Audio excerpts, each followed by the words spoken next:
2:05। আর আমরা এখন বসেছি কি এটা KDSCS অনলি কফি। চাপা যায় না, শুধু কফি। এই যে 3খানা স্লিপ না 4খানা ছোট ছোট কয়েন দিয়ে দিয়েছে আমাদের। কিসের জন্য দিয়েছে? কফি খাওয়ার জন্য। আর রাস্তাটা ঠিক এইরকম। তো চলো কফিটা খেয়ে নেওয়া যাক।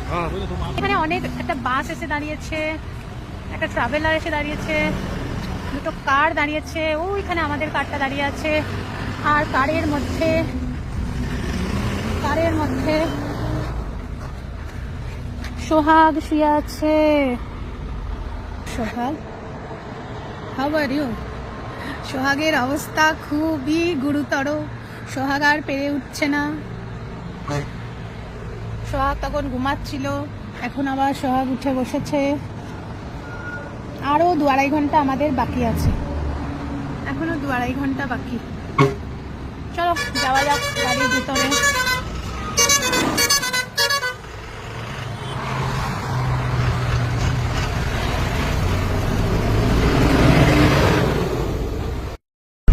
এখন বাজে ভোর 4:20। আমাদের পৌঁছাতে আর 1-1.5 ঘন্টা বাকি আছে। এর মধ্যে আমরা পৌঁছে যাব। বাইরে এখনো অন্ধকার হয়ে আছে, এখনো আলো ফোটেনি। তো সারা রাত আমরা ভীষণ মজা করেছি, ভীষণ আনন্দ করেছি। কখনো ঘুমিয়েছি, কখনো জেগেছি। কিন্তু দাদা, সুদীপ আর যিনি গাড়ি চালাচ্ছেন এরা 3 জন সবসময় জেগে, চোখের পাতা হ্যাক করেনি। আমরা ঢুকে পড়েছি কন্যাকুমারীতে।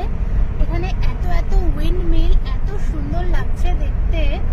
আর একটু আগে যখন ভোর হচ্ছিল তখন দেখতে আরো সুন্দর লাগছিল। আমি ছোট্ট ভিডিও নিয়ে সমস্ত ভিডিওগুলো ফেসবুকে পেজে পোস্ট করেছি। খুব সুন্দর লাগছে দেখতে। আর এখানে প্রচুর উইন্ড মিল, প্রচুর, বিশাল বড় বড়। দেখে মনে হচ্ছে ছোট, আসলে এগুলো কিন্তু বাস্তবে বিশাল বড়।